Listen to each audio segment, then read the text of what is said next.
Today in our 2016 Ram ProMaster 2500, we're going to take a look at and also show you how to install the CURT Custom Fit Class 3 Trailer Hitch Receiver, offering the 2" by 2" receiver tube opening.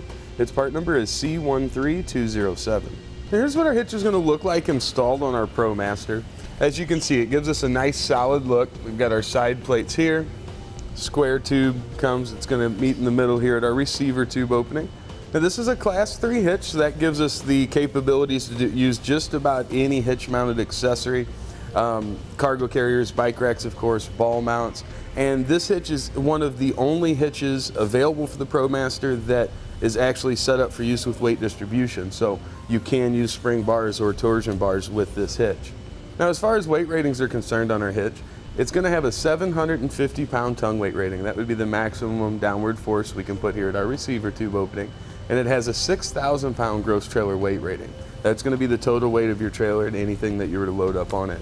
Once you go into a weight distribution setup, so you're going to stay at 750 pounds with the tongue weight rating, but your gross trailer weight rating, that goes up to 7,500 pounds. Of course, you want to check the owner's manual on the ProMaster, see what it's rated for, and go off of whichever of those numbers are the lowest. Now, whatever you're going to be using your hitch for, you're going to use this 5/8 diameter pinhole to secure it.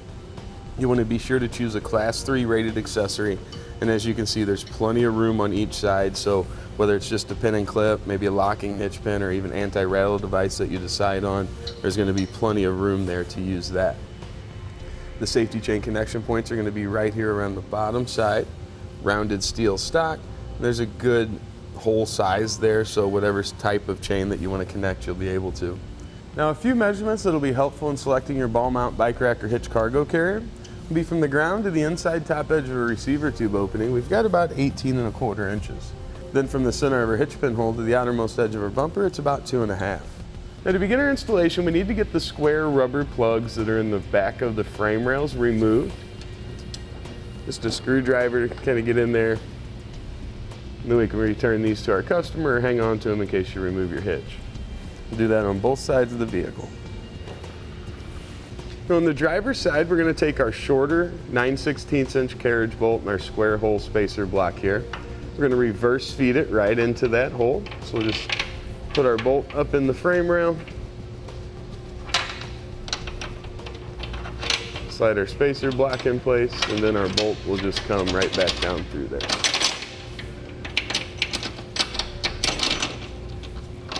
Just like that. That'll be our rear attachment. And we'll do the same thing on the passenger side, but you'll want to use the longer 9/16 inch bolt.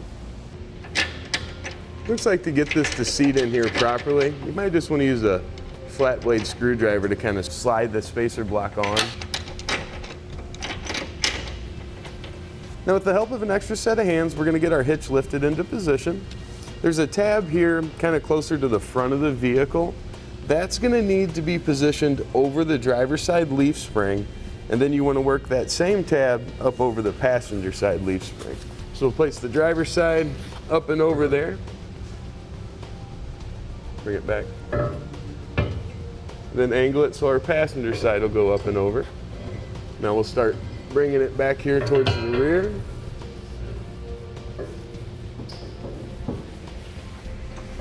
Our pull wire is going to come down through the hitch there.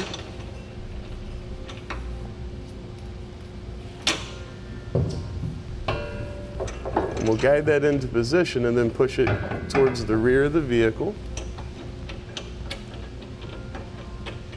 We'll take our pull wire off, and we want to thread on our flange nut. Now we can just let our hitch kind of rest there. We'll head over to the other side, and we can repeat that same process with our spacer block as well. So we want to bring our spacer right up onto that pull wire, then bring that down through our hitch.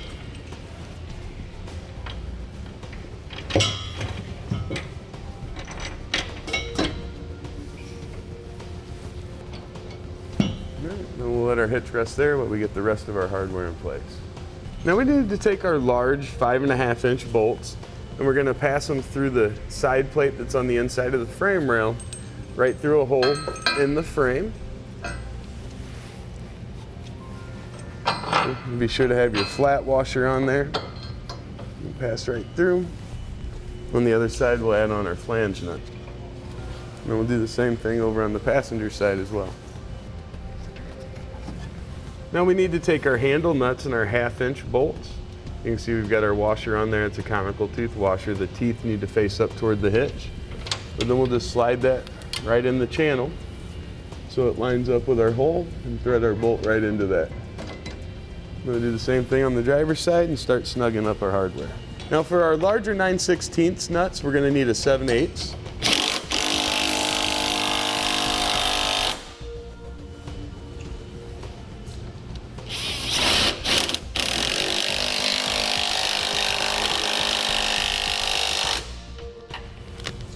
And the smaller hardware is going to use a 3/4.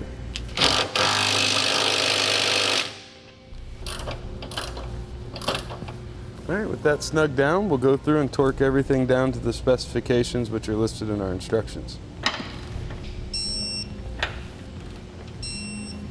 With everything torqued down properly, that's going to complete our installation of the CURT Custom Fit Class 3 Trailer Hitch Receiver, part number C13207 on our 2016 Ram ProMaster 2500. Click the link below to shop, learn more, or visit us at eTrailer.com.